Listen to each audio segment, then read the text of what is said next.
Salut à tous! Depuis l'arrivée de Donald Trump au pouvoir, des tensions commerciales entre les États-Unis et le Mexique ont pris une nouvelle dimension.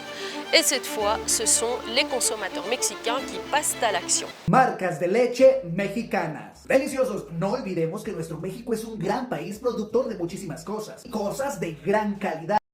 Coca-Cola, ya nos traicionaste, mijo. Ya.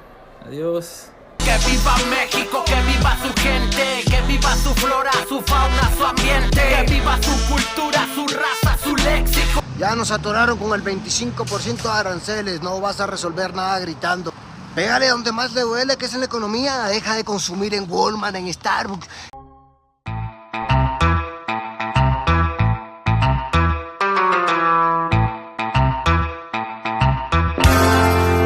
Por la que podemos reemplazar los productos gringos por mexicanos. En refrescos podemos cambiar por Jarritos, Peñafiel, Lulú.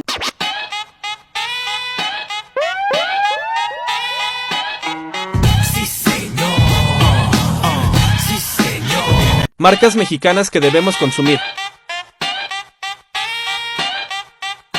Un, dos, tres, cuatro. Y esto es el cero.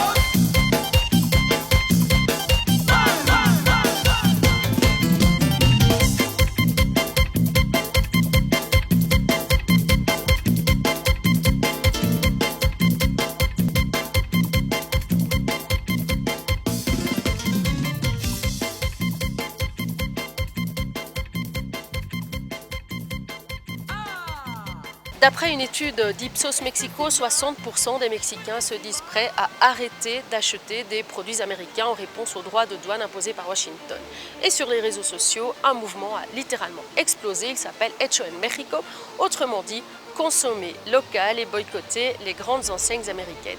Le boycott prend de l'ampleur des deux côtés de la frontière et des vidéos virales montrent des supermarchés aux États-Unis accusés de discriminer les produits hispaniques, et tandis que des centres commerciaux se vident de leurs clients latinos en signe de protestation.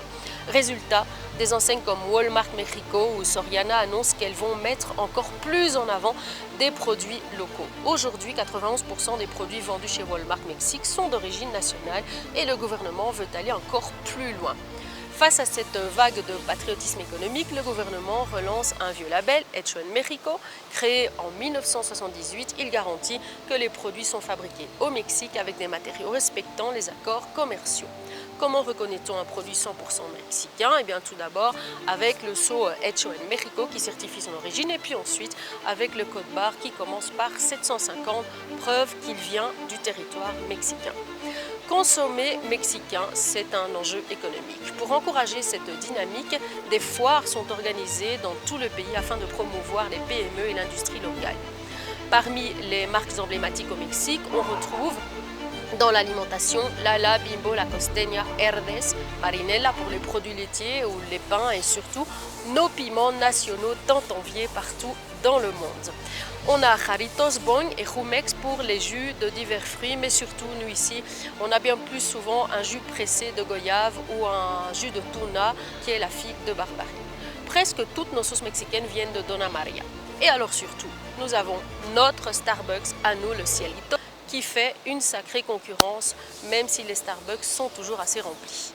Une info importante, c'est celle de la canasta básica, c'est-à-dire l'essentiel du foyer mexicain. Au Mexique, la canasta básica, le panier de la ménagère, désigne les produits indispensables au quotidien. En plus de la nourriture et des produits d'hygiène, on y trouve des piles essentielles en cas de catastrophe naturelle.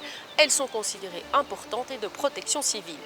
On compte aussi des aliments typiques comme les graines de chia ou les myrtilles, très populaires dans le pays, ces deux dernières étant très nutritives. C'est vrai que les graines de chia, on en a tous à la maison et on en met un peu partout, aussi bien dans le thé que dans les jus et même dans le yaourt. Ce boycott, ce n'est pas juste un effet mode, c'est une vraie prise de conscience. Les Mexicains veulent défendre leur économie et leur identité face aux tensions avec les États-Unis. Alors, ça fait un mois que Trump joue avec les droits de douane. Il les impose pour les retirer immédiatement. Il doit savoir bien sûr qu'à long terme, cette situation n'est pas viable des deux côtés de la frontière.